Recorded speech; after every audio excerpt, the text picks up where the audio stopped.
back together. Let's see what we got.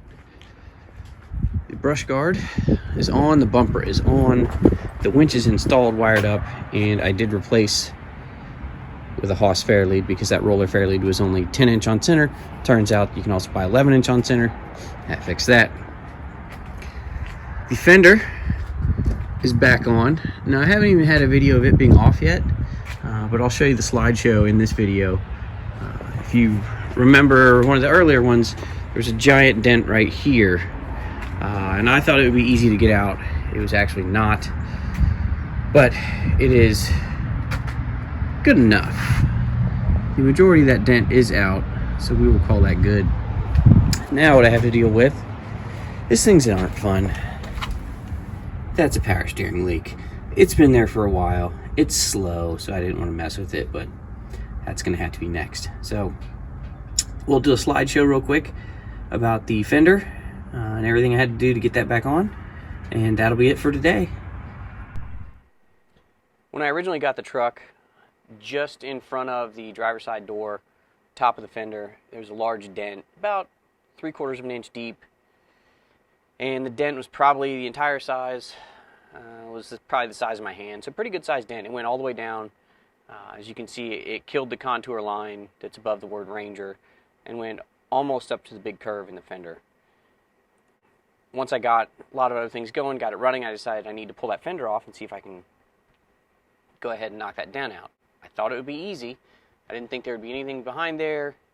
You know, just get a couple body tools from Harbor Freight or order them online, and I should just be able to get it pretty smooth. Well, that turned out not to be the case. What I found was there's actually a brace right behind that dent. It's the only brace on the fender, and it makes it impossible to get the entire dent out. There's no way to do it without cutting spot welds, taking that brace off, and then having to re-weld that brace, which then I would risk warping the panel even worse. So I got it down to just one sort of wandering crease. It went from body line up about 4 inches. And after that, I decided I would just use some Bondo. Not the best method, but got it down to bare metal. And once we got it down to bare metal, that was the best I could do. Clean everything off. Bondo, sanded it with 40 grit, 60 grit to knock it all down. Then I went to 120 to get everything fairly smooth and kind of work on the high spots and low spots on it and knock that contour line back into shape. After the 120, I went to a 400 grit. After the 400 grit, I went with a couple coats of a filler primer. And that filler primer was getting sanded with 400 in between coats as well. There's still a couple little wavy spots in it. I'm not a body guy by any means, but I wasn't looking for it to be perfect. This truck has lots of dents and dings all over it, but that was just a giant eyesore. So I got it down to 20 feet away. You're not going to see a thing. You get up close, you'll notice it, and I'm good with that. So primer was done, sanded that down, put on a thin coat of the original Raven black color. Ordered some online.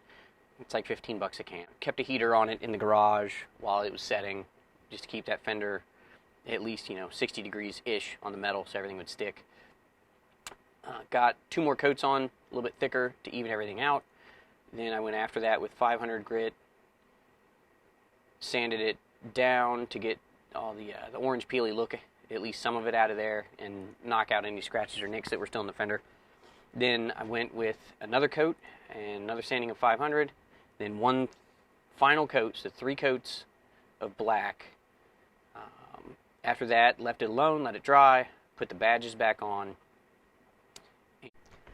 When I was taking the fender off, I went ahead and used a white paint pen and top of the fender, near the windshield and down near the grill, at the bottom underneath the door where the bolt is, and after I took the grill off behind the headlight buckets, I marked both the body and the fender so that when I put it back on, I could line all the marks back up, and I should have, the door gaps and hood gaps should all be really, really close.